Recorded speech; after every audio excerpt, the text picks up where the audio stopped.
y Federico, Fiorella, Juliana, Mercedes, Agustina Villanueva, Nicolás Y y también García, Pedro, Gustavo y Darío lo Nicolás y García, presentaron ¿no? también. Lo tenemos acá bueno, a última hora ellos Ah, comparten. bueno.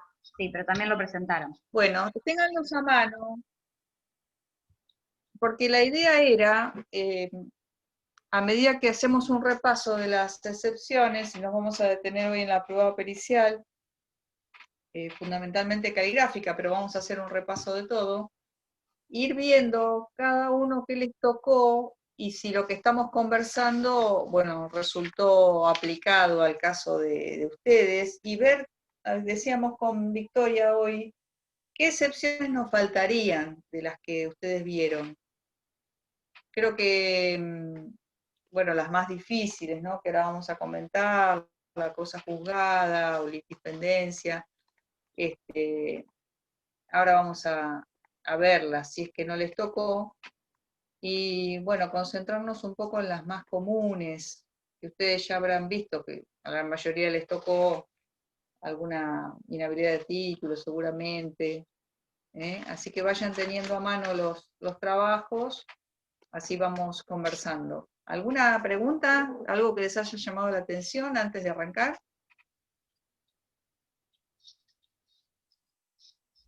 En la cátedra virtual no hay nada, ¿no, Vicky, para No, todavía no les conversar? ¿De cargué. dudas? No. Bien.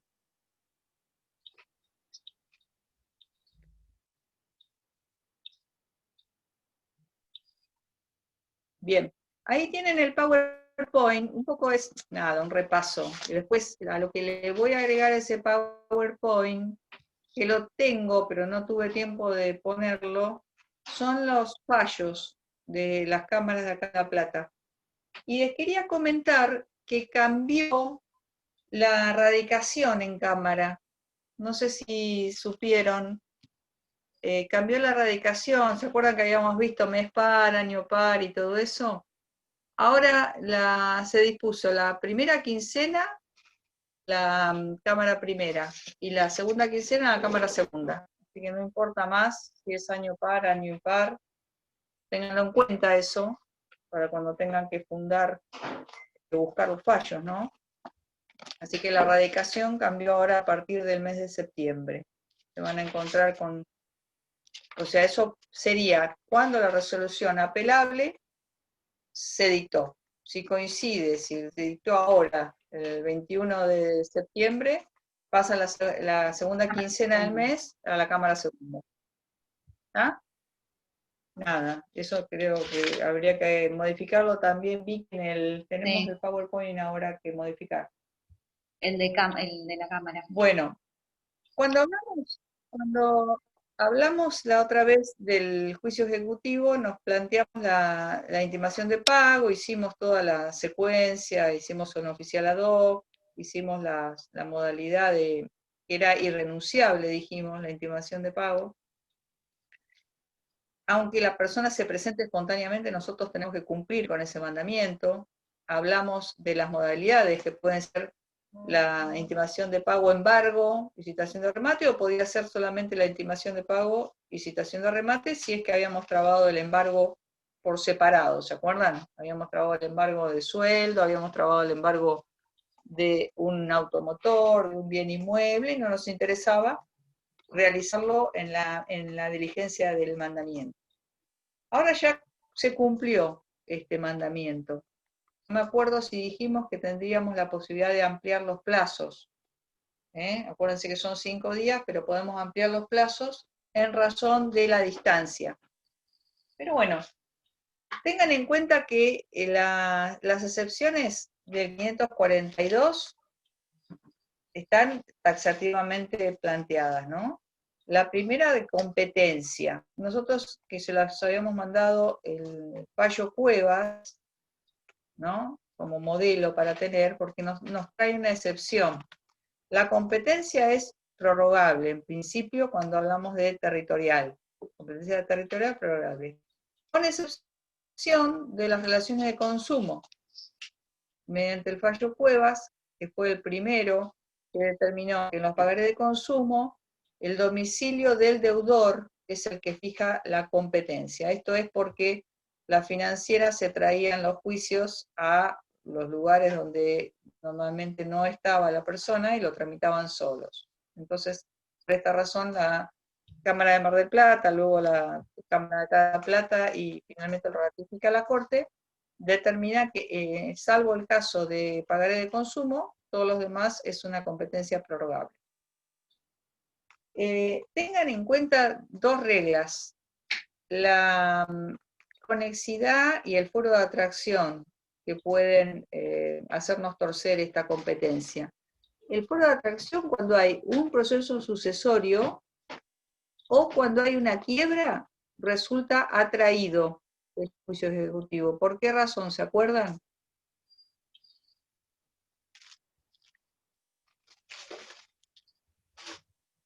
¿De qué naturaleza es la obligación?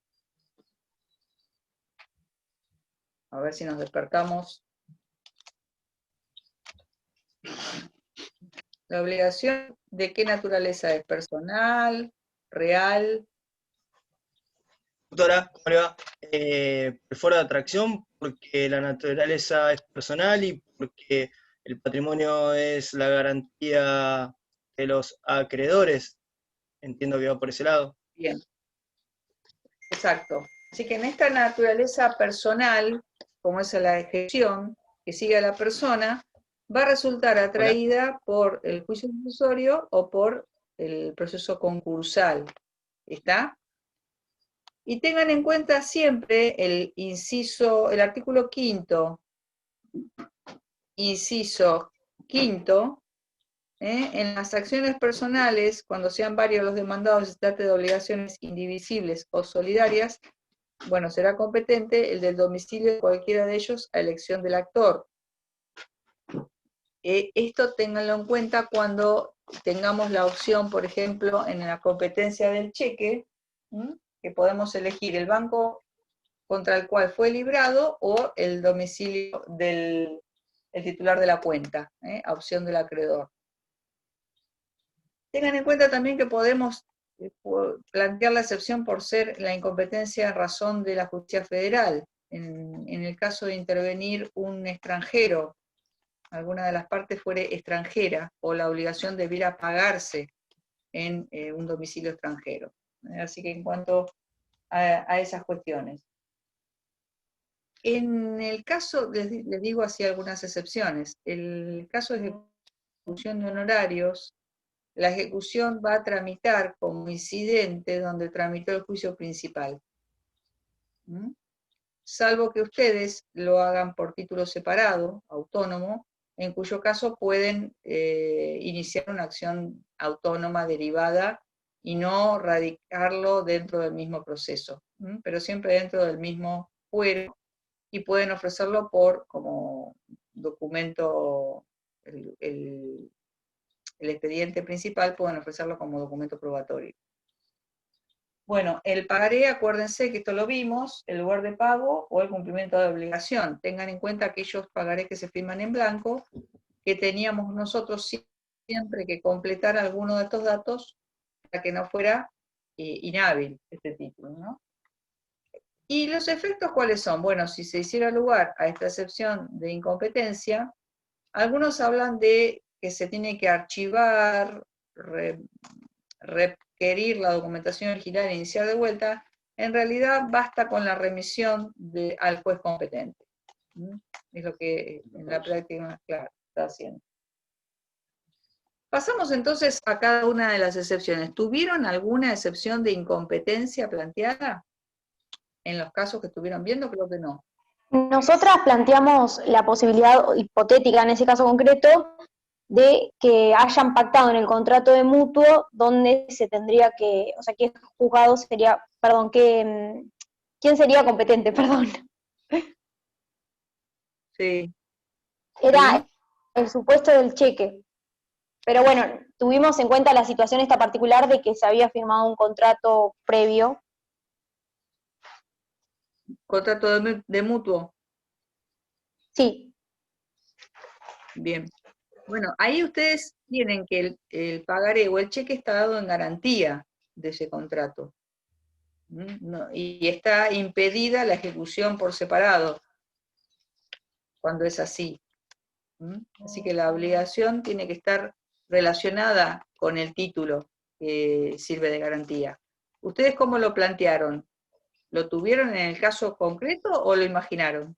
No, lo imaginamos, por eso decía que era hipotético, digamos, porque en el caso planteado era la excepción de pago la que nos tocaba hacer. Entonces nos fijamos cómo podría llegar a darse en esa situación otras excepciones. ¿Qué tendría que darse para que tengamos que ponerlas, digamos? Perfecto, está muy bien. ¿Tuviste la de personería planteada? Sí, Y la ahí planteamos, la de falta de personería activa. Ya estoy intentando que me abra el documento, pero no me lo abre la compu. no importa, Fiorella, ¿no? Sí. Porque no me acuerdo bien cómo era, porque es algo muy específico de la ley de cheque y no la tengo tan clara. Acá los tenemos nosotros. Espera que ya te digo, Cosa juzgada, plantearon, incompetencia, prescripción, compensación, excepción de falta de legitimación activa, no falta de personería. Tengan en cuenta que ahí perdón. tenemos que diferenciar la falta de personería, que es muy común esto que se confunda, está bueno que haya surgido. La falta de personería se relaciona con la capacidad de estar en juicio, o sea, no me dieron el poder que tengo que tener o no tengo la representación para obligar a tal persona a estar en juicio. Y el ejemplo que le pusimos ahí es para que se entienda, el caso más común es el administrador del consorcio, que le otorgan poder, pero en el poder no ponen las condiciones del cargo de administrador. Le dan a Juan Pérez, pero no ponen que es el carácter de administrador del consorcio con el acta de la asamblea que lo nombra. Entonces ahí justamente se configura la falta de personería. La otra posibilidad es que, otra también bastante común, que quien se presenta y se hace otorgar poder por una sociedad, una SRL, no es el gerente. Se presenta alguien en representación de la SRL, pero no es el gerente. Así que también nos podríamos plantear una excepción de falta de personería. Pero hace a la capacidad de obligar a esa persona a estar en juicio, no a la de legitimación, que ahora vamos a pasar. La dispendencia antes. En esta nosotros tenemos que tener en cuenta todas estas excepciones tienen carácter restrictivo. ¿Qué quiere decir? Que solo se pueden fundar si hay otro juicio ejecutivo relacionado con este, o sea, uno anterior o un conexo. No puede haber un juicio de conocimiento, por ejemplo. Si bien se permite un juicio ordinario posterior para plantear aquellas excepciones que no pude traer o aquellas defensas de fondo que no pude traer por el estrecho marco del conocimiento, por no poder avanzar al estudio de la causa, nosotros acá tenemos que encontrar un juicio ejecutivo. El caso más común que se nos ocurrió es en estos pagarés de consumo, por ejemplo, vieron que nosotros le mandamos a integrar el título, por el artículo 36. A veces no integran el título y queda ahí, y vuelven a iniciar otro juicio ejecutivo con el título integrado. Bueno, ahí es un típico ejemplo de litispendencia, donde nosotros ahí podríamos oponerle la excepción. El otro ejemplo que podemos y que se ha llegado a admitir es en aquellas cuestiones como podría ser un juicio de consignación. Si bien no es un título, un juicio ejecutivo, no tenemos la triple identidad de sujeto, objeto y causa, son procedimientos distintos, porque uno es de conocimiento sumario y el otro es ejecutivo, lo que podemos decir es que ante el riesgo de existir sentencias contrarias y por el beneficio de economía procesal, corresponde que tramiten juntos. O sea, no tendríamos configurada la litispendencia, pero podríamos pedir la conexidad. ¿Qué quiere decir esto? Que tramiten ante el mismo juez, aunque no pueda impedir que tramite el Ejecutivo, que la litispendencia, el otro juicio de consignación, continúe tramitando ante el mismo juez para que al momento de dictar sentencia se tenga en cuenta que hubo, por ejemplo, un pago, consignación dada en pago. ¿Se entiende? Entonces, en estos supuestos yo puedo plantear no que se suspenda el Ejecutivo, sino que continúe a las resultas de esta consignación. Después vamos a ver cómo operan la excepción de pago y vamos a ver cómo lo podríamos tener en cuenta. Tampoco podemos plantear la denuncia penal, esto es muy común. Ante la denuncia por el robo de cheque, se opone la excepción de inhabilidad de título y como existe una IPP, una denuncia por robo, se plantea como litispendencia. Bueno, no es el supuesto. Ahora sí, la falsedad de inhabilidad de título. Y ahí creo que hay varios que tenemos con falsedad de inhabilidad de título. Vayan levantando la mano o comentando cómo fue opuesta en cada caso. La falsedad de título nada más que para la parte extrínseca. Me firmaron, me hicieron la firma, lo rasparon y lo completaron con otro número, le agregaron ceros, le quitaron, le lavaron. Ahora vamos a pasar, cuando veamos la pericia caligráfica, vamos a ver cómo se trabaja con esto. Le lavaron los puntitos hechos con la computadora, con las máquinas que hacen los cheques automatizados, y le cambiaron el punto al cero. Bueno, distintas cuestiones. Esa es la excepción de falsedad. Tiene que ser necesariamente acompañada por prueba. En este caso la prueba más indicada es la pericial. Puede ser pericial química, puede ser caligráfica, puede ser ingeniero en imágenes, ahora vamos a ver. Pero necesariamente tiene que fundarse en el título, en la gráfica, en la diferencia entre la letra y el número, en la firma, en aquellas cuestiones que hacen a completarlo. La inhabilidad es más profunda, hace al origen del título. El título no tiene, por ejemplo, la suma líquida, no tiene al acreedor, no se identifica dentro de los documentos que la ley determina como documentos de crédito. Hace a que falta un requisito para que sea viable, que nazca como título, ¿no? No es que me lo adulteran, no puede nacer como título. Por ejemplo, como decíamos, al pagaré, cuando nosotros hicimos el ejercicio que ustedes lo completen para iniciar la ejecución, se olvidaron de poner uno de los requisitos indispensables. No tienen ni el lugar de pago, ni el lugar de creación, ni el lugar de cumplimiento de obligación. Es inhábil. ¿Está? Este principio, téngalo sellado ahí. En todo planteo de inhabilidad de título, ustedes tienen que negar expresamente la deuda.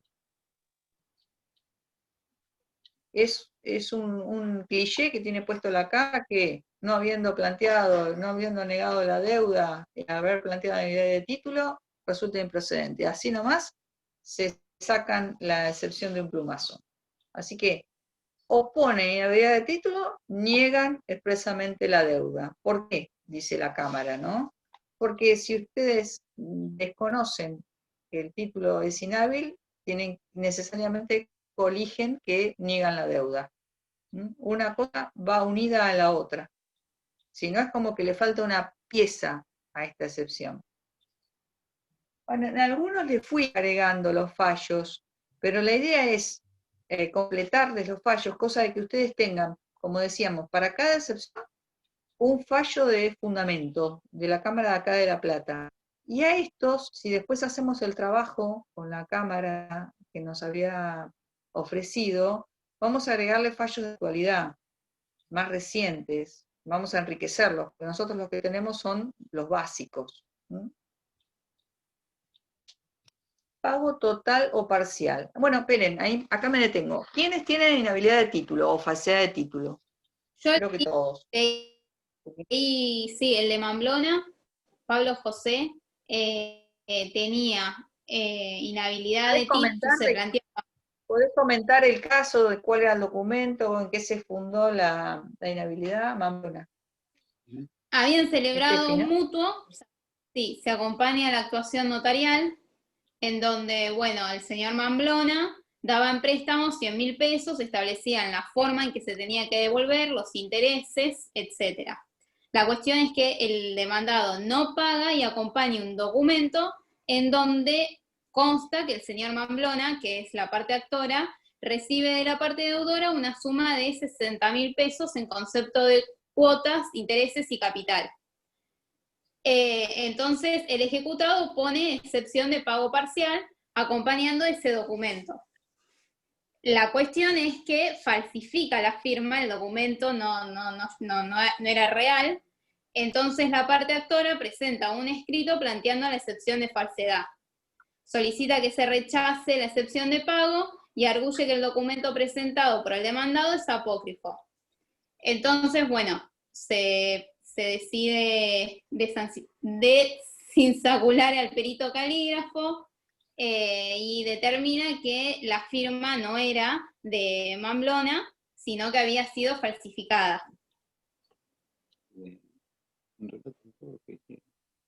Decime, ¿el perito cómo hizo la pericia? La verdad mucho no entendí, pero ¿Cuerpo de escritura? sí, o sea, lo que comparó era la escritura, que era la actuación notarial, con ese documento que lo había agregado a la causa el demandado. Lo que hicieron fue en una audiencia que se hizo, el actor firmó varias veces de distintas formas, entonces se comparaba, digamos, esa firma con la de la escritura y el documento. Bien, esa es la audiencia de cuerpo de escritura. Sí. Esa es la que el otro día decíamos, que cuando, no sé si lo llegamos a dar, tenemos varios pasos que ahora lo vamos a ver con Vicky, pero cuando ustedes piden esta audiencia de cuerpo de escritura, tienen que hacerlo bajo procedimiento, y el juez lo tiene que ordenar así, y si no lo hace, tienen que pedirlo. Que para el caso de incomparecencia de la parte a realizar este cuerpo de escritura se la tenga por reconocida, porque si no, la parte ejecutada no comparece y están en un círculo vicioso que tienen que volver a pedirlo y no comparece y ahí no pueden avanzar, porque no va a ir de mucho gusto a realizar el cuerpo de escritura. Entonces, para el caso de que no comparezca, fehacientemente notificado, se lo tiene por reconocido en cuanto a su firma. Eso siempre y cuando ustedes hayan pedido que se realice mediante cuerpo de escritura.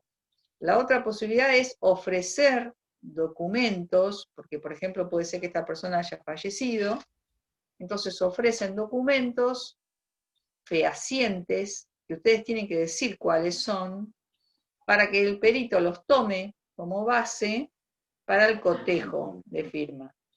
Siempre el cotejo van a tener que hacerlo con firma dubitada, que es la del título que se cuestiona, y la indubitada. Y la indubitada va a ser aquella que, bueno, firmó cuando se casó, firmó ante una autoridad, firmó cuando pidió un crédito en el banco, firmó en el registro de las personas, en el registro automotor, ¿está? aquellas firmas que están certificadas o realizadas ante un funcionario interviniente. Esas son las que yo puedo pedir. Estas tienen el riesgo siguiente. Generalmente no son contemporáneas a la firma, suelen no ser contemporáneas a la firma del instrumento, de la letra de cambio, del pagaré, del cheque. Entonces corro con la desventaja de que esta persona haya alterado su firma notablemente, que a veces pasa de ser una firma extensa a ser un garabato, y al perito puede serle dificultoso el estudio de la firma y la comparación. Entonces, la manera más fehaciente es este cuerpo de escritura. Ahora vamos a ver, vamos a profundizar con eso y van a ver cómo se hace y alertas a tener en cuenta para eso. Alguien más tenía inhabilidad de título, ¿no? Fiorella. El grupo de Darío tenía falsedad, me parece, inhabilidad. Ah, falsedad. Bueno, a ver, lo comentamos. Darío, ¿está Darío? No, Gustavo Darío y no se Pedro. conectó todavía. Darío No, Pedro. está conectado, pero se desconecta, por ahí debe tener algún problema con internet. Estuvo recién. Bueno, alguno del grupo, no importa. Sí, ¿se me escucha ahí? Sí. Sí. Y el caso que tenemos nosotros es un reconocimiento de la firma. Se presentó, bueno, hacemos toda la presentación negando que la firma sea nuestra, pedimos el perito y bueno, presentamos también la negativa general, la negativa particular, desconocimiento y ahí lo voy recorriendo. Bueno, planteamos el derecho, como prueba ponemos la fotocopia de DNI y la pericial, por sobre todas las cosas, autorizaciones y, bueno, acompañamos el petitorio también. Y dentro, o sea, el caso se alteró el documento insertando una rúbrica que es desconocida por esta parte, niega lo plasmado, lo cual se probará oportunamente mediante la producción de prueba pericial caligráfica que se solicita en el ACAPI pertinente, y los documentos de base presente de ejecución se encuentran adulterados. O sea, ese es por ahí el alma de la presentación que nosotros hacemos. No sé si se acuerda, profesora, que la semana pasada Darío había dicho que tenía un caso él que estaba llevando justamente por este tema. Sí. Que por eso no lo tiene muy en cuenta, para aclararlo. Era uno de los casos de él que más o menos lo comentó y en relación a eso fue que hicimos el trabajo este. Bueno, Está bien. el caso es de unos pagarés que se presentaron, como que los había firmado, bueno, el cliente de Darío, y bueno, ahí es donde se hace la negativa. ¿Y cómo ofreces entonces que se realice la prueba pericial? ¿Sobre qué? Establece en el artículo 542, falsedad de título. ¿Pero sobre qué? ¿Sobre el cuerpo de escritura? ¿Sobre firmas indubitadas? ¿Cómo lo pedís? Y acá se pidió perito, no se detalló por ahí el pedido. Bueno, ustedes tienen que indicar, Eso hay que indicarlo. sobre qué, cómo, claro, tienen que decir, sí, tienen que ofrecer los documentos sobre los que se va a realizar que tengan firma indubitada o se realice sobre el cuerpo de escritura. Ustedes tienen que decir sobre qué. Bien. Sí. Profesora, disculpe. Bien. No sé si me escucho. Hola. Sí. Sí, yo Perfecto. no estuve, o sea, no pude asistir los martes pasados a las clases y entonces no tenía un caso asignado. Lo que sí estuve viendo de las grabaciones de las clases y venían hablando del tema de las excepciones, lo que también puede traer hoy es un caso en particular que llegó al estudio en donde estoy trabajando, que también es sobre falsedad de título. Dale, comentalo. Llega el cliente con el mandamiento de intimación de pago, con la copia de la demanda del ejecutivo, y está adjuntado el pagaré y una fotocopia de un DNI que es el de este cliente nuestro, pero era el DNI viejo, libreta, de cuando era menor de edad. Uno de los primeros, no recuerdo bien cómo eran a la edad que tenía, pero uno era de los 8, creo que otro era menor de 16 o de 16 años, la libretita verde. Obviamente esto es actual y ya tenemos la credencial, ¿no? Con la firma esa digital. Justamente lo que se contesta, se alega la falsedad de título en virtud del 542, inciso 4, principalmente porque la firma que constaba en el pagaré era justamente igual a la firma que tenía el DNI viejo, que se notaba que era la firma de un menor cuando no sabe hacer una firma, sino que estaba el nombre escrito muy con una letra muy infantil, no importa por ahí lo infantil o no, sino que se notaba que no era todos los ejemplares actuales después de eso, después de ese documento, todos los demás ejemplares sí tenían una firma. Entonces nosotros, cuando ponemos esta falsedad de título, también pedimos que se desinsacule un perito para hacer un cuerpo de escritura, pero a su vez, lo que le ofrecemos también era, ya con la misma documental que presentábamos, que era la fotocopia del DNI actual, y no me acuerdo si habíamos presentado una anterior, que se podía detectar que era una firma indubitada porque estaba hecha frente al registro de la propiedad, al registro de las personas, pero teníamos este pequeño problema porque como se hace en esta forma digital ahora, tal vez pueda ser diferente a la que se haga en una hoja, o sea, con una lapicera en una hoja. Entonces teníamos miedo de eso porque no suele salir bien, pero era, obviamente, se podía diferenciar entre lo que era la firma del pagaré que habían puesto. Esto es un prestamista. Tené en cuenta, es cierto eso, la firma varía notablemente. Nos pasa cuando firmamos una pantalla, cuando la presión, la forma de... el lápiz es otro, tiene una punta de goma, el lápiz gráfico tiene tinta, tiene presión, rompe el papel tiene finas hebras que se rompen y ahí se hace el surco. Todo eso es analizado por el perito calígrafo. Nosotros vamos a después avanzar con esto de la peritación y la prueba digital más adelante.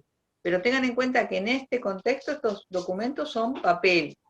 Y hay también cuestiones relacionadas con los robos de documentos, las pérdidas de documentos y agrupaciones que se dedican a fraudes, que estos documentos los utilizan para llenar pagarés. Así que esto también hay que tenerlo presente, esto que decís vos, de un documento de una persona menor, que la firma se nota que está con irregularidades, no digo que lo sea, pero tener presente también qué mejor que ofrecer un cuerpo de escritura cuando tenemos estos inconvenientes o estas dudas que ya rozan lo delictivo, ¿no? Ahí seguramente tu cliente va a ir y con las indicaciones del perito va a realizar en forma gráfica la firma, números, letras, distintas palabras que el perito va indicándole que confeccione el cuerpo de escritura. Bueno, vamos a seguir avanzándolo, va viendo cómo te va. No, es que justamente lo que pasó es que una vez cumplido este traslado que se le da, obviamente si se da el mandamiento, tienen esos 5 días para después presentamos las excepciones para contestar ellos. No lo hicieron nunca, eso nos da crédito a darnos cuenta de que sí, efectivamente era todo un entramado de un fraude que debería ser mucho más grande. Lo que sí quería hacer una consulta, ahora escuchando lo de la excepción de litispendencia, es que nosotros también teníamos la intención de hacer el inicio de la causa penal, obviamente por fraude. En ese caso, si contestaran ellos, cosa que ya no lo harían porque ya no tienen más plazo para hacerlo, pero ellos podrían oponer que ya hay otro juicio iniciado. No sé si se entiende lo que digo. Desde mi excepción. Sí, pero es una... Informás que hay una causa penal, pero no se transforma en un impedimento para que avance la ejecución. Bien. ¿Entendés? Y a las resultas de la causa penal, también con el tiempo que tardan y la rapidez del Ejecutivo, es raro que esté antes la causa penal. Lo que podría después disponer es un pedido de informes para ver la causal de esa denuncia, tenerla a la vista, ¿eh? Pero acá lo más directo que tenés que hacer... a efecto Virendi y Probandi. Exacto, exacto. Y si lo iniciaron con posterioridad, denunciar como un hecho nuevo, ¿m? La denuncia de esta causa penal. Bien, en el caso de pago total o parcial, que tenemos el grupo de Fiorella, Juliana, Mercedes, Agustina Villanueva, tenemos una excepción de pago. Ahora me van a comentar cómo fue planteada esta excepción de pago, y ahí tienen los requisitos para que este pago sea posible como excepción. Tiene que ser total o parcial, pero siempre estar documentado de fecha anterior, emanar del propio acreedor, estar relacionado con esta misma obligación que se ejecuta, no ser de otra obligación, y reconocido por este, en cuyo caso tengo que oponerlo al momento de, claro, deducir la excepción. ¿Cómo es el caso que tienen ustedes, Fiorella, o las chicas que te acompañan de Guido Bono?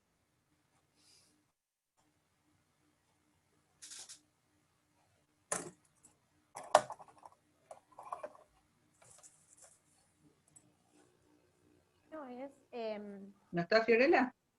Sí, perdón, sigo intentando abrir el documento. Ahí creo que iba a hablar una de las chicas. Yo lo comento.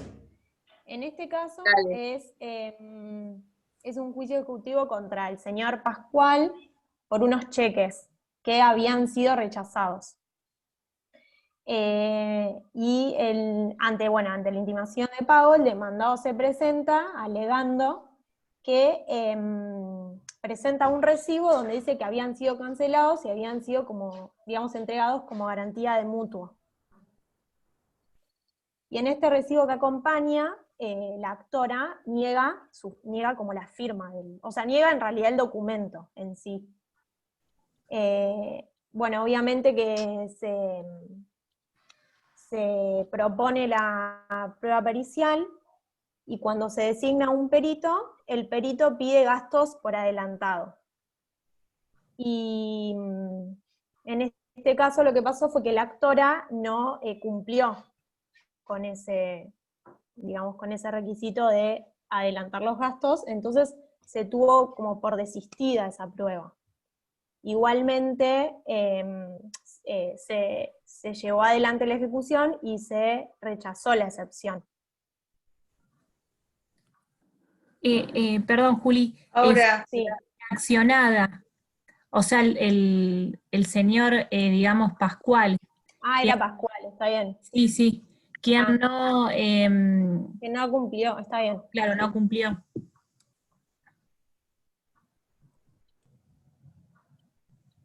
Bien. Y después, el pago que oponían, ¿era total o parcial?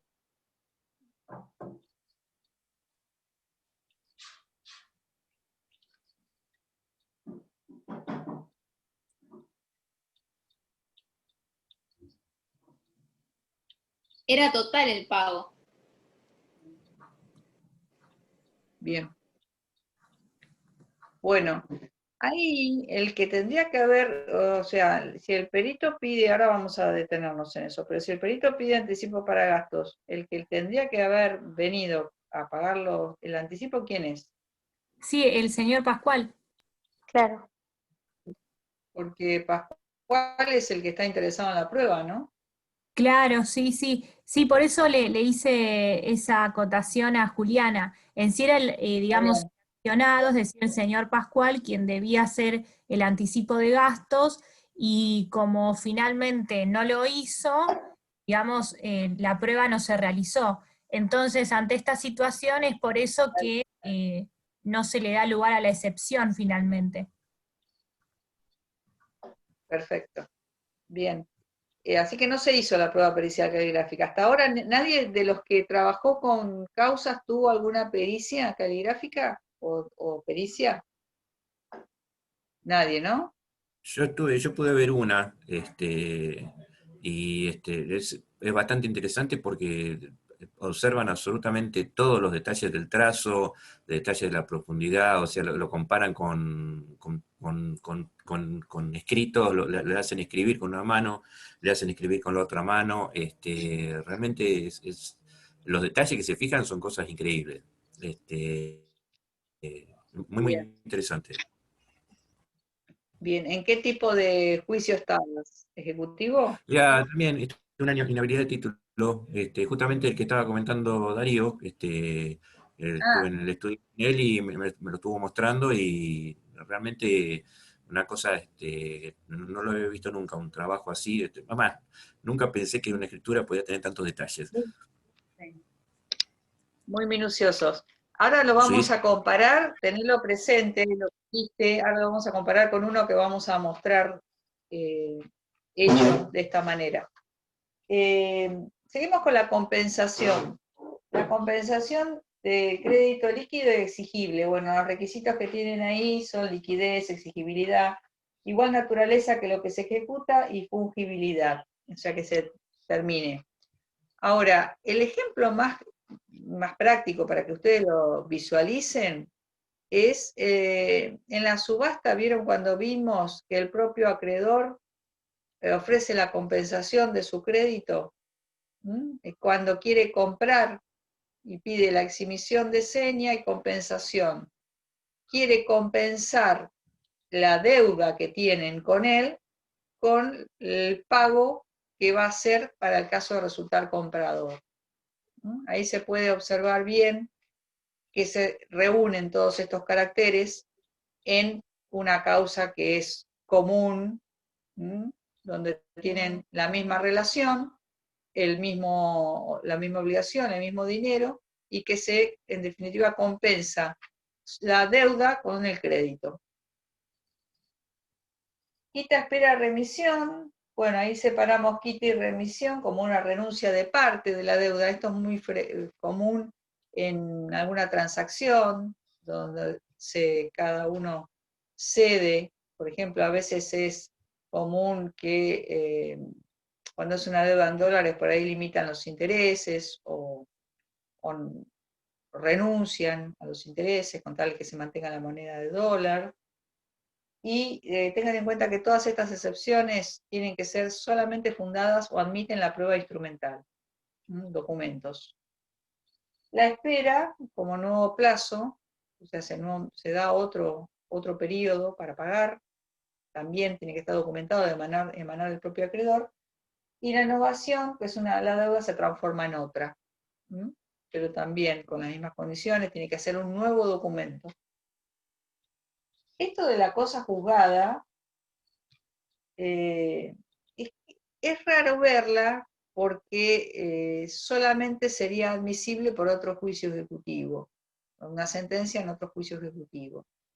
Y el caso que se nos plantea muy común es esto de el plazo para integrar el título del pagaré, que no lo hacen, se rechaza la ejecución por ese motivo, o sea, se dictó sentencia y vienen por segunda vez a tratar de cumplen con el artículo 36, ahora integran el documento y reinician la ejecución. Ahí es uno de los casos en donde se puede plantear la cosa juzgada como la conocemos. No así con el juicio ordinario posterior, porque tiene que ser de ejecutivo a ejecutivo, y no tampoco cuando el proceso anterior fue desistido, cuando termina por desistimiento. Nulidad de la ejecución, acuérdense ustedes que la nulidad siempre está íncita en la apelación. Cuando yo apelo la sentencia, lleva íncita la nulidad de la ejecución. Pero tengan presente que lo pueden plantear como excepción o como incidente de nulidad. Cuando uno y cuando otro. La excepción de nulidad la pueden plantear hasta que se realiza el trámite de intimación de pago. Todo el procedimiento, todo el lapso procesal, desde el inicio hasta la intimación de pago. Si se da en ese lapso la nulidad, ustedes lo plantean como excepción de nulidad. Si se da posteriormente o durante el trámite de la intimación de pago o posteriormente, lo tienen que plantear como incidente de nulidad. Y siempre tiene que afectar alguna regla del proceso. Por ejemplo, no se cumplió con el plazo, no se realizó por un oficial de justicia, no se realizó en el domicilio del deudor, el domicilio que se hizo bajo responsabilidad de parte en realidad era nulo porque no vivía ahí, se hizo en otra persona, a veces en un homónimo, en algún paso procesal no se cumplió válidamente. Esa es lo que fundamenta la excepción o el incidente de nulidad. Bueno, lo que les agregamos acá, en parte lo vimos ya cuando el pagaré de consumo, pero tengan en cuenta por qué lo pusimos aparte, porque tiene excepciones. En el pagaré de consumo, la excepción de incompetencia la puede dictar, la puede decretar el juez de oficio. No necesariamente la tiene que plantear. Se inicia la ejecución. El juez, en ese examen que hace el 518, observa que el título es, la competencia no es correcta y puede decretarla y remitir al juez competente. Prescripciones. Excepciones de prescripciones lo pusimos todos aparte. ¿Por qué? Acá se nos plantean algunas cuestiones. Nosotros tenemos las leyes especiales que regulan la ley de cheque, la ley de pagaré, decreto ley 5965, la ley de cheque 24522, y después tenemos el Código Civil. El Código Civil también ha reglamentado los títulos al portador, ¿no? El 2564 dice que la prescripción es de 1 año. Prescriben al año los reclamos procedentes de cualquier documento endosable al portador, cuyo plazo comienza a correr el día del vencimiento de obligación. Esto, por supuesto, para el pagaré a 30 días, cuando se vencen los 30 días. A la vista, cuando fue exigido. Pero por otro lado, el decreto ley 5965 nos habla de una prescripción de 3 años.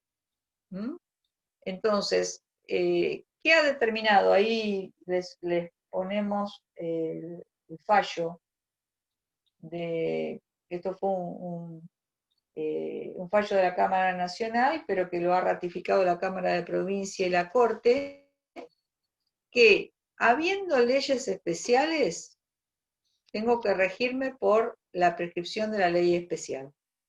Solamente en forma subsidiaria se aplica el Código Civil. Así que acá se había puesto la excepción fundada en el Código Civil y teóricamente se encontraba prescripto porque habían sido presentados dentro de los 3 años. Bueno, la Cámara resolvió que siempre que haya una regulación específica tiene que estarse a ella. Lo mismo para los cheques. El tema es que el cheque también prescribe al año, así que ahí tenemos, pero es el año también desde la fecha de vencimiento. Tengo que tener en cuenta cuándo se coloca el protesto bancario, ¿se acuerdan? Ese sello que nos ponen del otro lado. En los honorarios, bueno, acá tenemos que la posibilidad de los 5 años, que es la regla, digamos, la prescripción base, Eso operaría para los honorarios regulados. O sea que ya tengo sentencia, tengo una orden del juez que me determina, y los tengo firmes, consentidos, en mora. Entonces se cumplió, notifiqué por el artículo 54 y notifiqué y pasaron los 10 días para que se pague. Ahí el 2558 me determina a partir de cuándo empiezan a contarse los plazos para la prescripción. ¿Cuándo empieza a correr el plazo de la prescripción? Para el primer caso que les decía, desde que vence el plazo fijado en resolución firme. O sea, cuando yo le notifico por la cédula del artículo 54, apela, va a la Cámara, vuelve, claro, pasan los 10 días y no me paga.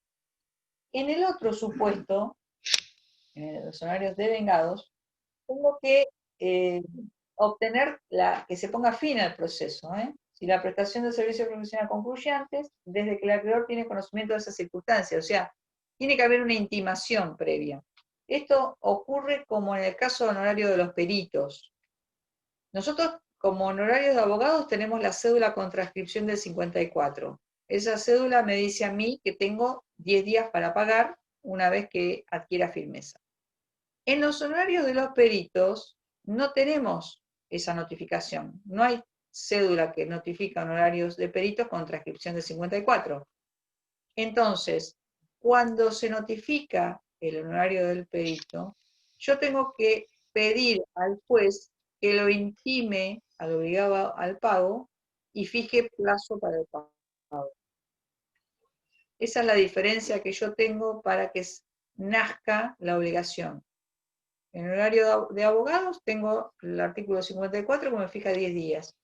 En horario de los peritos no tengo plazo para el pago. Entonces tengo que decirle al juez que lo fije para poder intimar válidamente y que se cumpla.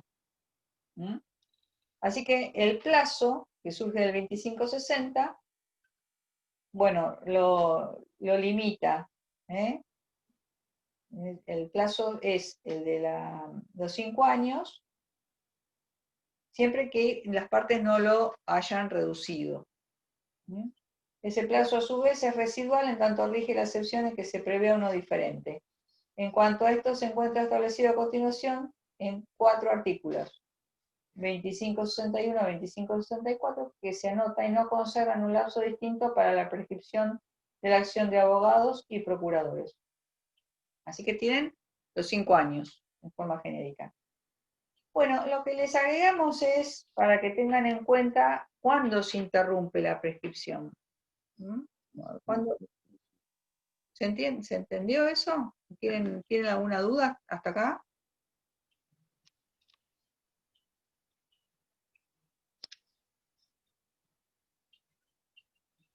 Acá tienen, en la interrupción de la prescripción les pusimos fallos donde cuando se entiende que se interrumpió la prescripción. Bueno, la interposición de la demanda, la intimación de pago, la interpelación extrajudicial, acciones que yo tengo que computar como que suspendieron este plazo de 5 años, por ejemplo.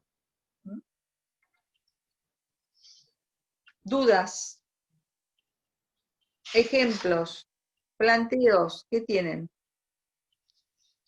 Creo que con esto vimos todo. Ahora vamos a repasar. No sé si llegaron a ver alguna otra de las causas que les pasé al grupo, si pudieron verlas todas.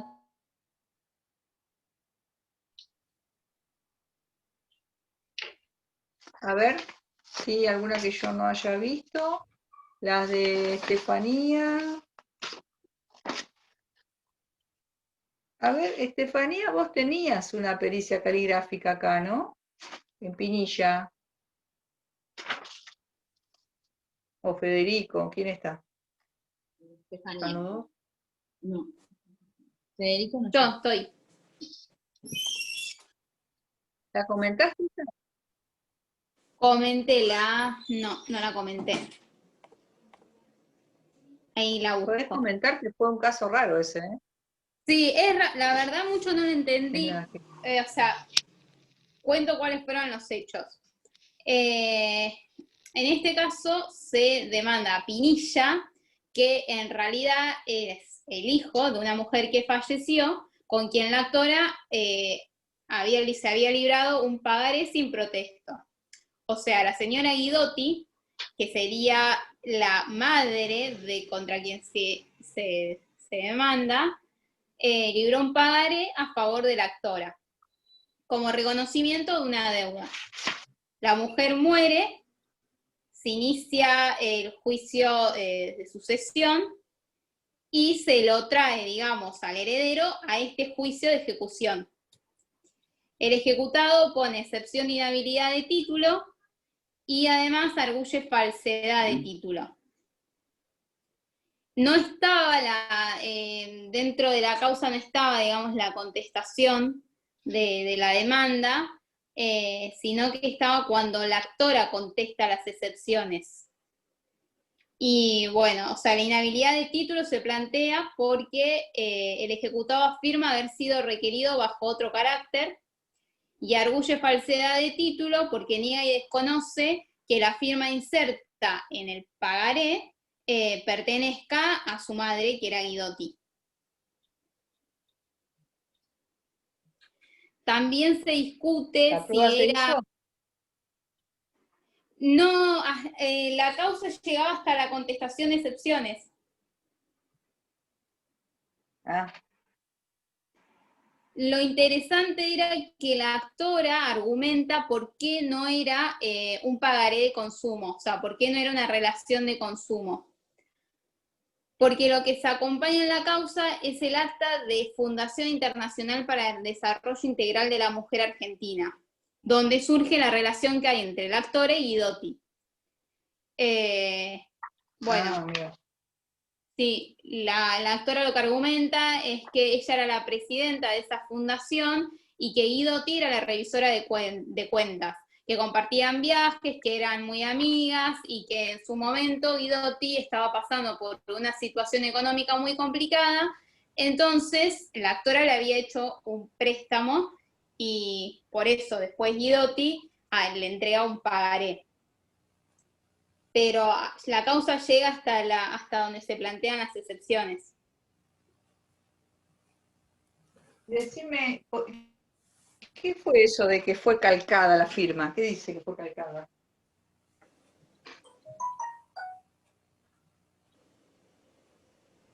Eso no está dentro de la causa, va, al menos no la vi.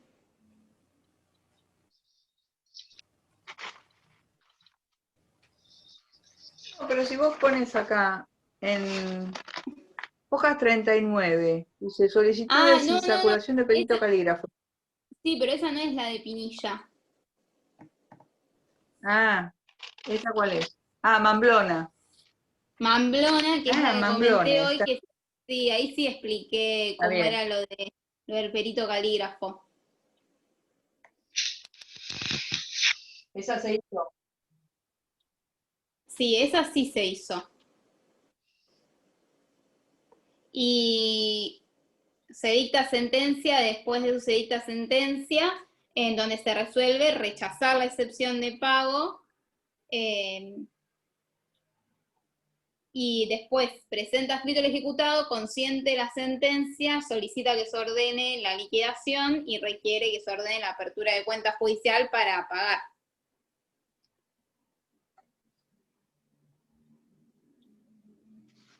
Bien. Profesora, si no me equivoco, esa es la de ¿tenés Pinilla. Sí. Creo que Sí. había habido algo en relación a la documentación que pedían para hacerse la pericia, que finalmente Claro. presentaron una copia y no se podían hacer de los originales, o algo así había leído en la MEP. Claro, ¿Puede ser? el problema es la inhabilidad a veces de las firmas para poder realizar la prueba pericial. Victoria, ¿tenés ahí para pasar el paso a paso nuestro? ¿Y vamos comentando? Ahí vamos.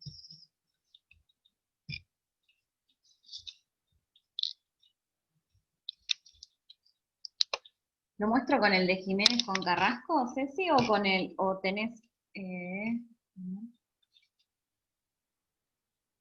Sí, el de Jiménez. Bien. Yo lo tengo...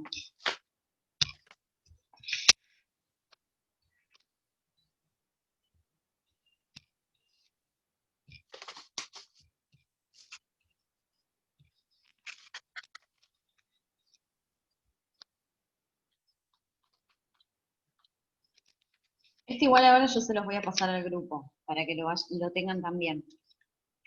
Pero lo que vamos a hacer es vamos a ir viéndolo en este expediente, cómo fueron sucediendo. Jiménez Walter Antonio con Carrasco Ricardo Gustavo, cobro ejecutivo.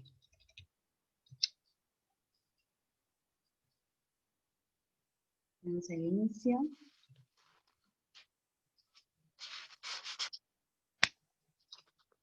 Y acá tenemos la demanda. A ver qué título es. Se ejecuta un cheque girado contra Banco Boston en fecha 20 de marzo del 2021 con fecha de vencimiento 20 de mayo por la suma de 1.000 pesos. Rechazado por denuncia de extravío.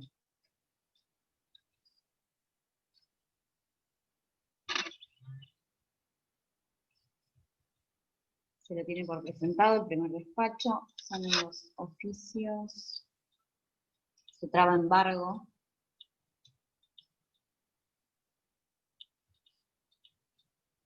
Embargo de cuentas bancarias.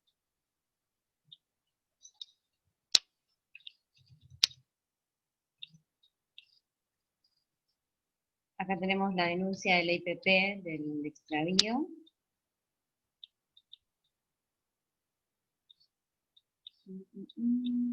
Más denuncia de otros cheques, la denuncia de extravío de otros cheques.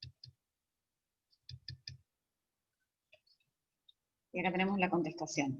Opone excepción de inhabilidad de título. A ver qué dice el demandado, el ejecutado.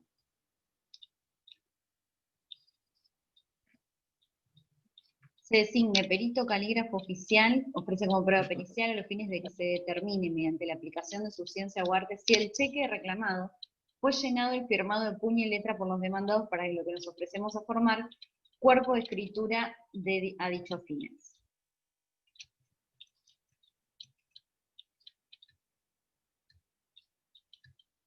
Se tiene que haber tenido por presentado. Acá no había vuelto la cédula todavía de notificación del demandado. Acá tenemos la cédula. Vuelven los oficios de los embargos de cuentas.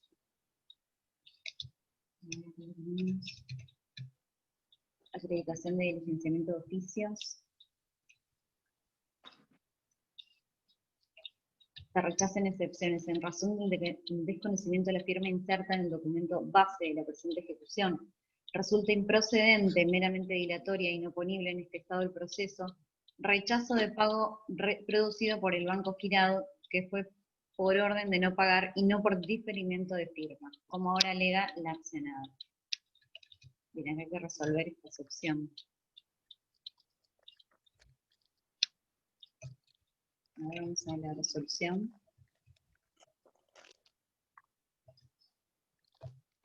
Este lo escanearon todo, completo.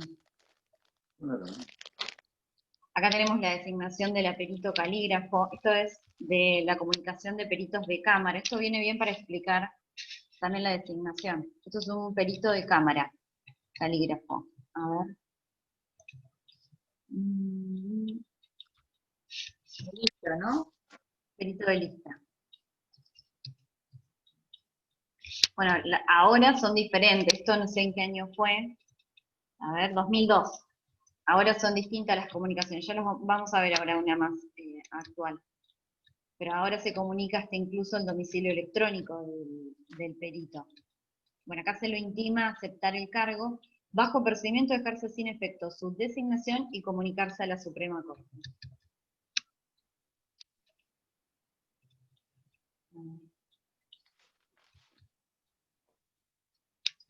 Oficios.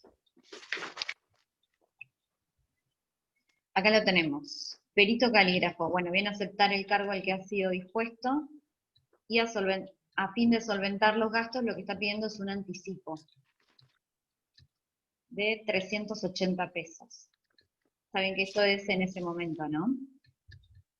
En ese año.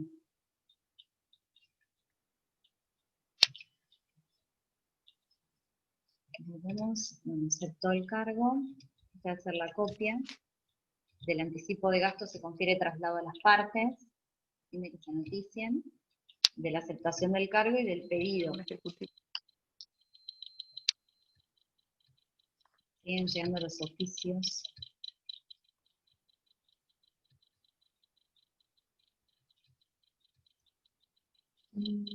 Acá, miren, acá tenemos justo uno donde procedieron a embargarle todas las cuentas por la suma de 124 pesos, saldo que se encuentra a disposición. Esto es lo que va pasando mientras está la prueba, para la excepción. Me embargaron. Vayan anotando, tomen nota del paso a paso, porque ahora les vamos a dar un ejercicio.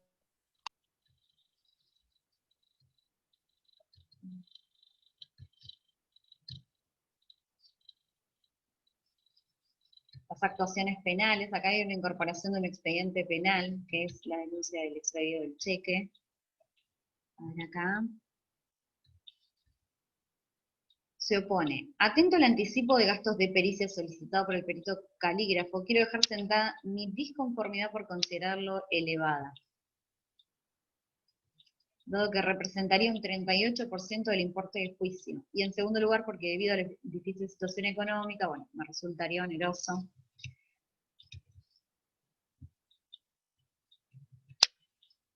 A ver, le damos traslado al experto del pedido de...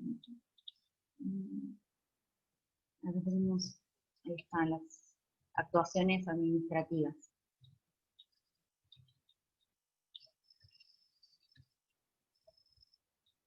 Yo lo voy pasando rápido, pero cualquier cosa, chicos, vayan. A ver, acá tenemos la IPP.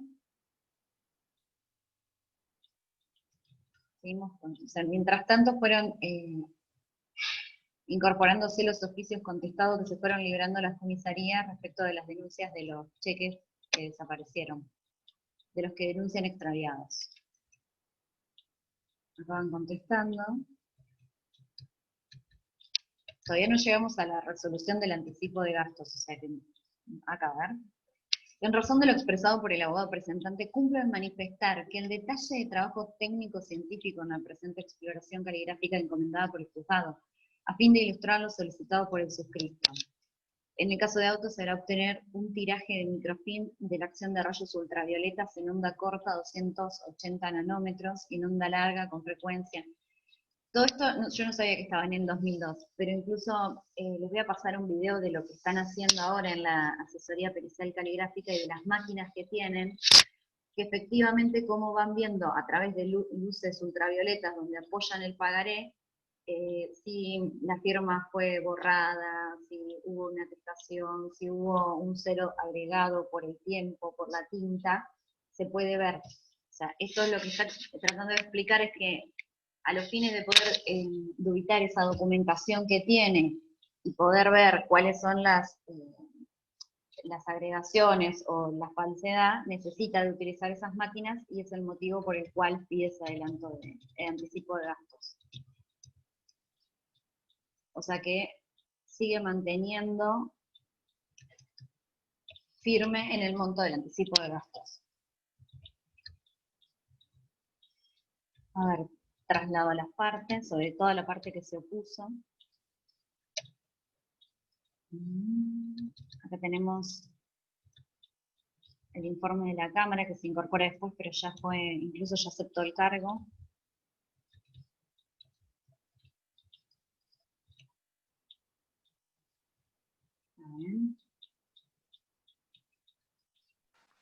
Vicky, Sí. ¿te puedo hacer una consulta con respecto al pago del anticipo de los gastos del perito? Por ejemplo, cuando te dan el traslado de la demanda, o sea, del mandamiento, si en la demanda ya la parte actora ofrece que se insacule un perito calígrafo, y después al contestar con la excepción, por ejemplo, de falsedad de título, yo también pido, ofrezco un cuerpo de escritura, ¿a quién le corresponde el pago de...? Por lo general sería al que lo pide, ¿no? El que lo Pero solicitó, en este caso claro. que estaría del... En este caso es la parte demandada, que dijo me ofrezco, pido en la oposición, que está haciendo valer la excepción. Acá estamos en la excepción. ¿Es Darío? No, ahí se cortó. No, Ezequiel. No sé quién habla. Ezequiel. Ah, Ezequiel. En este caso estamos en la excepción, estamos con el demandado. Y en el caso de tener un beneficio de litigar sin gastos, que lo puede pedir al contestar, ¿esto se le cobra o no? En el caso de los beneficios de litigar sin gasto, sí. De todas maneras, si el perito lo pide, podrá oponerse. Decir que tiene un beneficio de litigar sin gasto. Pero el perito lo puede pedir igual, con gasto. Son pericias que tienen, ya vamos a ver cómo se trabaja esto de los gastos. Ahí le estamos mandando, Vicky, un escrito donde se presenta al perito y les dice que les pide anticipo para gastos y les da una serie de fundamentos. Ese es el trabajo que vamos a hacer en un ratito. Se lo estamos mandando por vínculo, que lo va a agregar por vínculo porque es pesado, pero lo vas a recibir, Vicky, vos a tu mail. Bueno, yo para se los paso. agregárselos. Yo igual también tengo otro. Los gastos los tiene que afectar la parte que lo ofrece. Y tengo también uno de los Pero casos tengan en cuenta ustedes que es un poco práctico. Dale. ¿Qué pasa si no se puede pagar esta pericia? ¿Necesariamente el anticipo para gastos puede impedir la realización? Ese sería un poco el fundamento del trabajo este. Continúa con eso, Dani. Sí, se me corta un poco, así que no sé si se llegó a escuchar, pero también tengo un caso en donde se opone por tener beneficio de litigar sin gasto y de todas maneras tiene que abonar los gastos el anticipo de gastos para la pericia. Bueno, vamos a seguir con este. En atención de lo expuesto, ¿cómo se resuelve? Y tratándose lo requerido en anticipo de gastos a realizar sujetos a oportuna y documentada rendición de cuentas, estimo justo y equitativo otorgar en tal concepto a favor del perito calígrafo la suma de 250 pesos que deberá depositar el oferente. ¿Me fui? Bien.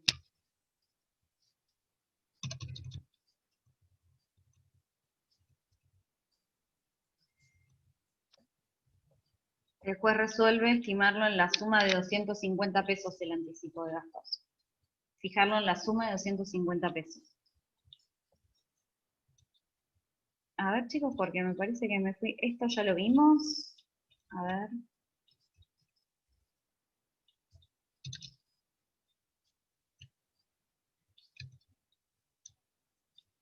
A ver qué le traslado. Se opone. Acá estamos. Quiero presentar mi desconformidad. Bien. Acá está la oposición al anticipo de gastos.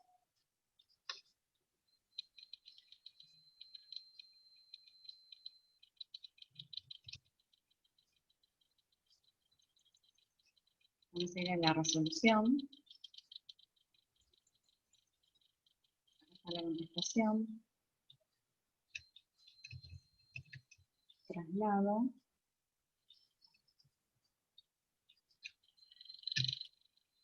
Bien, acá estábamos. Bueno, acá se resuelve fijar la suma de 250 pesos. Bueno, acá denuncia el perito que ha recibido ese anticipo y viene a solicitar que se sirva de asignar audiencia para tomar registro de letras al obligado, quedando facultado el suscripto para el caso de autofalsificación asumir todas las medidas técnicas que el caso requiera para el mejor desempeño en la investigación caligráfica encomendada por el juez. Vamos a ver, se fija fecha para la formación de cuerpo de escritura, audiencia el 18 de febrero. Tenemos la fijación de la fecha entonces para la formación de cuerpo de escritura, Y acá tenemos la pericia. ¿No? A ver. Esto es un recibo de gastos.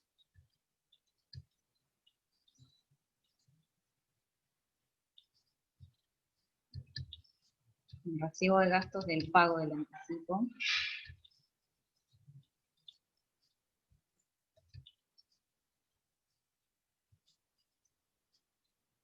Y acá lo tenemos al perito. En razón de tener que comparecer a otra audiencia, eso es lo que se me superpone, pide una designación de nueva audiencia. 11 de marzo.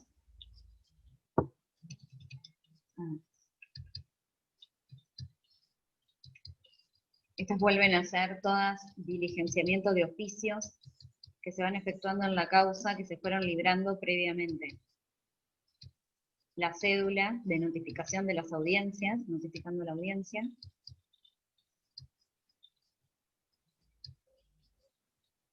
A ver. Bien, a la audiencia del día 11 de marzo, siendo tanta hora, comparece a presencia de la actuaria las siguientes personas por la parte demandada. Bueno, Orlando Carlos Alberto y Carrasco Ricardo, también comparece el perito calígrafo y abierto el acto, deberá efectuar el cuerpo de escritura requerido. Carlos Alberto, posición de sentado, mano derecha. Lo hacen firmar, fíjense en que arriba van poniendo quién es la parte que lo hace y desde qué posiciones lo va haciendo. Posición sentado, mano derecha. Le hacen dibujar números hasta 100, del 1 al 100. Lo hacen escribir, fechas. Esto explicaban los peritos que lo hacen muchas veces, tanta cantidad de veces dibujar, porque en algún momento tienden a hacerse, o ponerle que hayan practicado para hacer una firma falsa, en algún momento determinado, haciéndolo, automáticamente tienden a hacer la letra que es propia. Por eso son las reiteradas veces que lo hacen. Y ahora posición de pie, mano derecha, los números, fechas, con la mano izquierda, firma con la mano izquierda, posición sentado, mano derecha. Hasta ahí parecería ser siempre la misma firma. Por lo que se da por terminado el acto previo a lectura y ratificación de las partes, firmando ante mí, doy fe. Bueno, acá se da por finalizado el acta.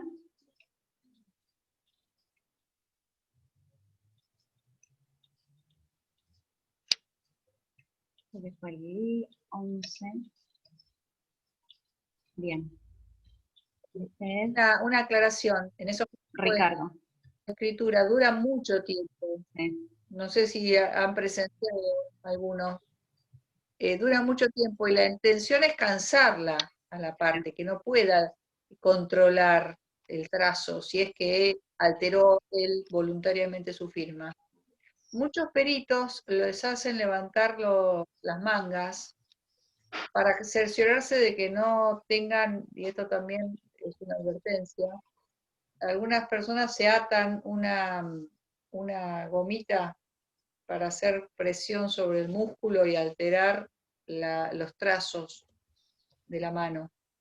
Entonces, algunos peritos le hacen levantar las mangas para controlar que no tengan nada ajustado que le impida o corrija el trazo. Eso algún perito avesado lo hace. Luego, esto de por la mano derecha con la mano izquierda, letras, números. ¿Viste? Ahí, echa la ley, echa la trampa. No lo sabía, no. Es muy difícil si no controlar. Sí, sé que muchas veces ahora lo que vamos a practican. hacer, ese expediente, Vicky, va a ser parte del práctico. Bien.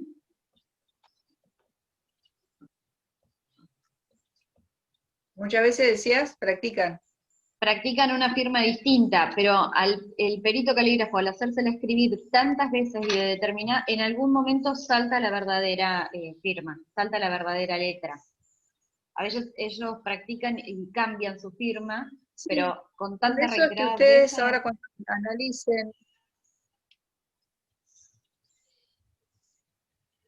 ahí cuando analicen van a ver que el perito analiza trazos. Por ejemplo, la letra A, lo que va a evaluar no es la letra A, si la hizo igual, va a evaluar la dirección del trazo, si siempre lo hace en forma ascendente, descendente, con qué inclinación, la presión del papel, esto que decíamos entre lo digital y la firma, la presión del papel, la inclinación. Ahí tienen, miren, ahí están empezando a cotejar. Claro, una vez que tienen formado el cuerpo de escritura, bueno, ahora tienen que ver. Fíjate si se puede leer ahí. Igual esta es la pericia, así que entiendo que, a ver, ven que ahí dice, esto en color, está en verde o en rojo, antecedente indubitado. Entonces van poniendo los números, esta es la letra. Ven que van marcando, además son letras específicas, la M, la R, la A, para ver después, controlarlo con el cuerpo de escritura que ellos hicieron.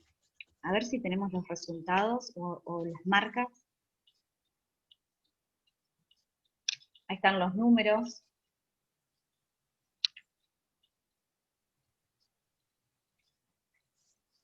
La firma.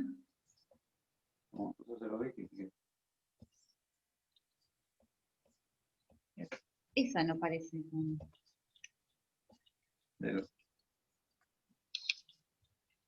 Bien, esta es la pericia entonces. Estos son los antecedentes indubitados con el cuerpo de escritura. A ver qué dicen.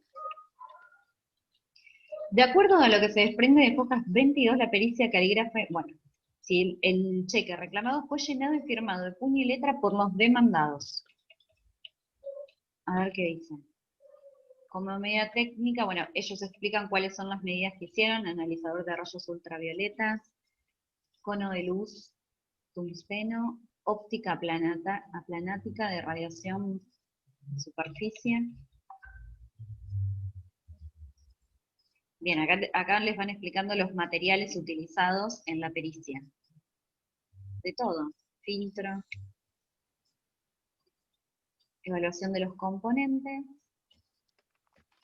hasta el papel, van a ver cómo lo... Acá está, para el mejor interpretación del dictamen se acompañan al anexo grafogramas con el material en tela de juicio y fuentes comparativas que fueron utilizados para realizar la labor pericial y en donde se consignan las correspondientes indicaciones del análisis calígrafo conforme al siguiente detalle. Que es lo que acabamos de ver, ese material indubitado.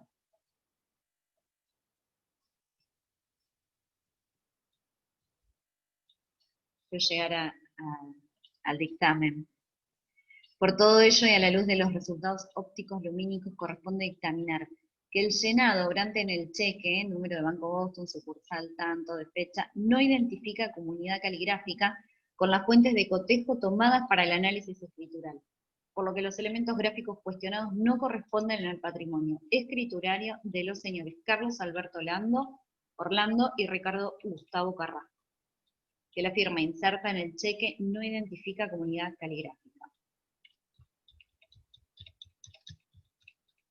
Bien, lo que a simple vista parecía la misma firma, a través del dictamen pericial se puede entonces corroborar que no pertenecen a los demandados, lo cual acá entiendo que ya termina, pero debe haber esperado la excepción.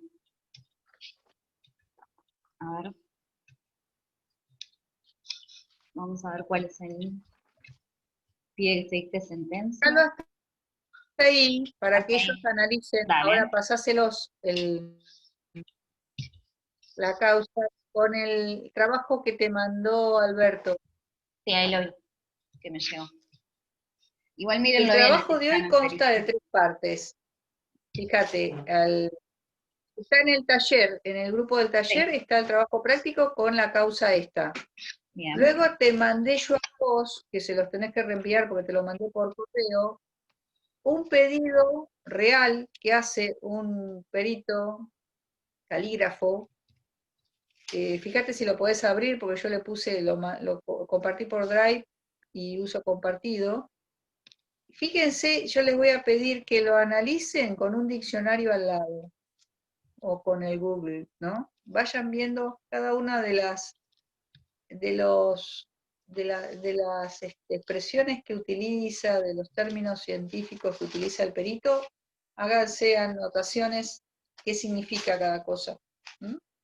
Y denos su opinión, si estamos de acuerdo en lo que está pidiendo. Bien, ahí Luego te mandé, Vicky, y ahora te lo controlá a ver si podés hasta ahí lo que te mandé.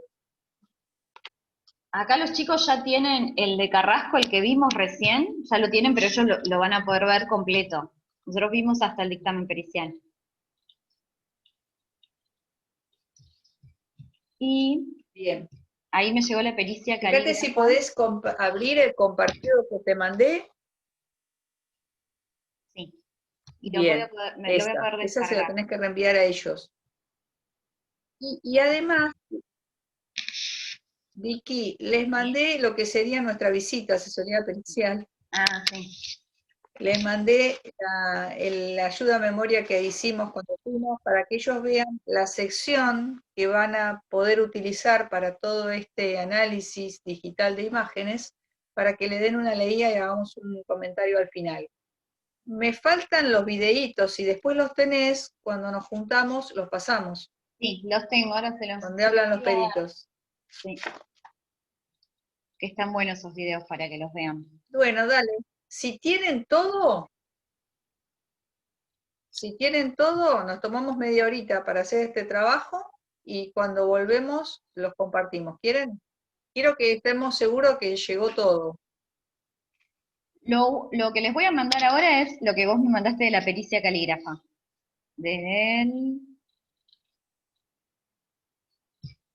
Un escrito de calígrafo. ¿Qué tiene que mandar ahora? Que eso lo estoy descargando. Que dice, señor juez, sí. Puntitos suspensivos, calígrafo, sí. Ese lo leen interpretando los términos y se meten en incumbencias en el colegio de calígrafos, léanse la parte de desempeño del perito calígrafo. Es el que todavía no les pasé, que se los paso ahora que lo estoy descargando. Yo se los paso. Y les voy a mandar después también el link de los videos de la asesoría pericial. Y después el link de los videos para que, igual los vamos a abrir, vamos a verlos juntos. Después nos queda, Vicky, por si lo llegás a tener, o para la próxima clase, hay un trabajo de prueba pericial científica, con un artículo, que normalmente lo trabajamos.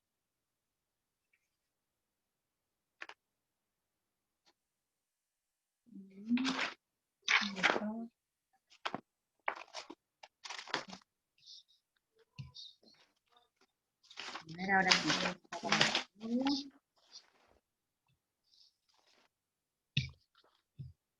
Un artículo desde Peirano. Ah, sí. Un cuestionario que tenemos. Ese para tenerlo agendado. ¿Eh? Si lo tenés online ahí, ya no lo guardo la carpeta yo.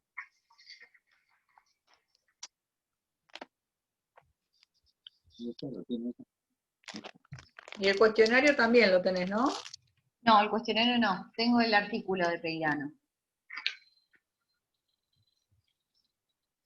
Bueno, ahí le sacamos una foto y la mandamos. Bueno, entonces, a ver si nos ordenamos. Con la causa que recién pasamos en pantalla, hacen el trabajo práctico que mandamos, que lo subimos al grupo en foto. Bien, luego, punto 2. Leen el escrito que presenta el perito calígrafo dando su fundamento para pedir anticipo para gastos. Lo leen interpretando los términos y opinan respecto a la procedencia o no. Y en tercer lugar tenemos la visita virtual, asesoría pericial, donde ustedes van a decirnos qué otra sección podríamos utilizar para cada una de estas excepciones que nos ocupamos hoy de repasar. ¿Estamos de acuerdo todos? ¿Se entendió la consigna?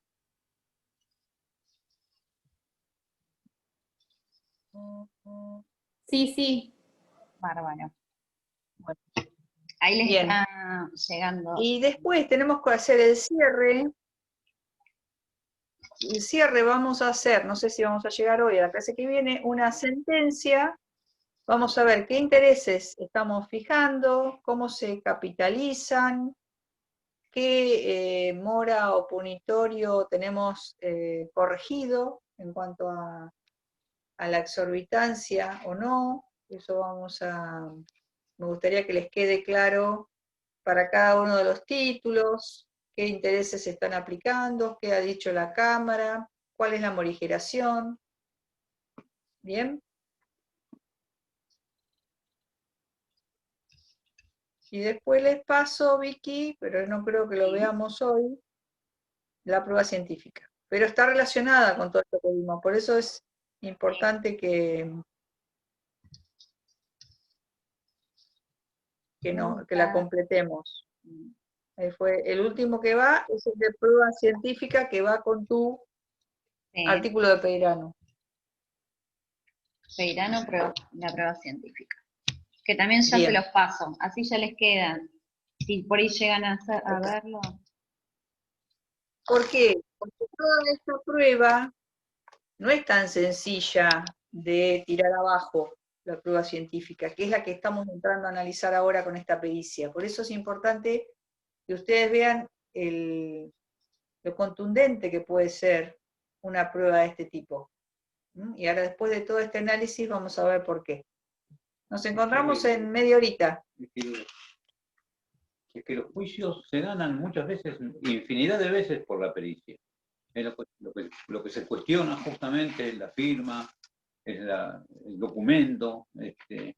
Así que hay que tener muy claro cómo es la pericia, porque sobre todas las cosas hay que tenerlo en claro al momento en que tenemos que tal vez impugnar la pericia porque estamos por la contraparte. No siempre vamos a estar por la autora, digamos, que quiere hacerlo. Así que quiere decir, prestémosle atención a todo esto que están acopiando, porque les va a ser de mucha utilidad, seguramente. Bien, nos encontramos en media horita. O si terminan antes, nos avisan. Listo, perfecto. Hasta luego, Vicky. Hasta luego, chicos.